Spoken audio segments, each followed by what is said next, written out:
Kamala Harris sat down for an interview with Bret Baier of Fox News. And I'm not gonna lie, this might be the first interview where the interviewer was just as bad as the person who was being interviewed. Let me just say before we start, between doing an interview with Fox News and deciding to run an ad against Jill Stein, Kamala Harris's internal polling must look atrocious right now. Of course, Kamala Harris did her trademark political, no matter what question you ask me, I'm not gonna answer the question spiel that she always does. But then again, Bret didn't want to let her finish answering any of the questions. So this is an interview between Fox News and Kamala Harris, so you know the conversation of immigration was brought up. Bret was focused on how many immigrants have come in illegally. Kamala, of course, was obfuscating and did not want to address the question. But what was interesting to me is how neither Bret nor Kamala had anything to say about the U.S.'s involvement in Latin American countries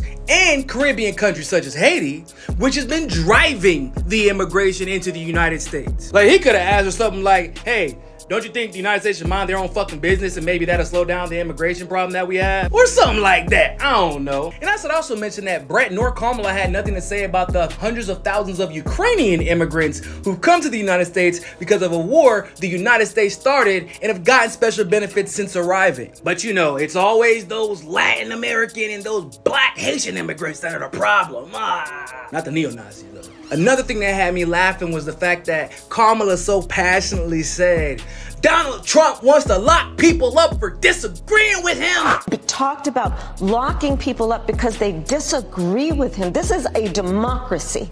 And in a democracy, the president of the United States, in the United States of America, should be willing to be able to handle criticism without saying he'd lock people up for doing it. You mean like y'all are trying to do to Donald Trump right now and have been trying to do for the last 4+ years?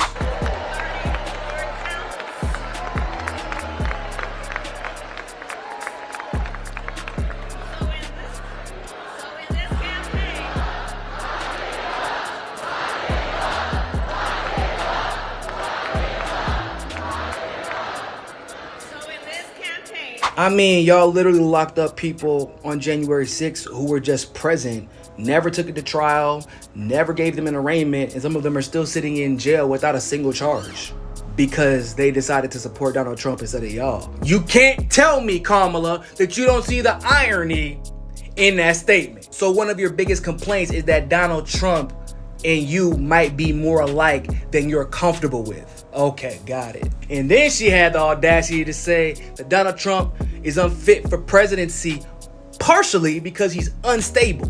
You call Donald Trump, he's misguided. You say now he's unstable. He is unstable, Bret. He's not well. You say he's mentally not stable. He's not stable. Let me ask you this. You told many interviewers that Joe... Now, I just want y'all to know, Kamala Harris is currently the Vice President of the United States of America serving under Joe Biden. Joseph, where the fuck am I at right now? Biden. Yeah, that guy. The guy they pretended for the last 4 years did not have dementia, even though we all saw it in 4K.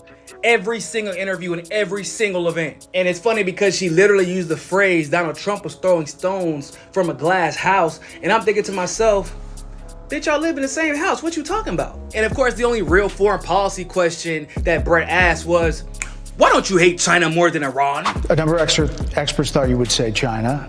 The FBI director had said that. But you said Iran. If that's the case, what do you say to critics who look at the actions of your administration and say you're not acting like Iran is the #1 threat?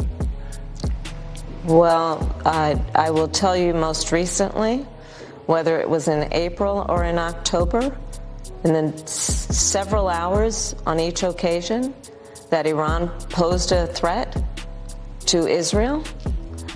I was there.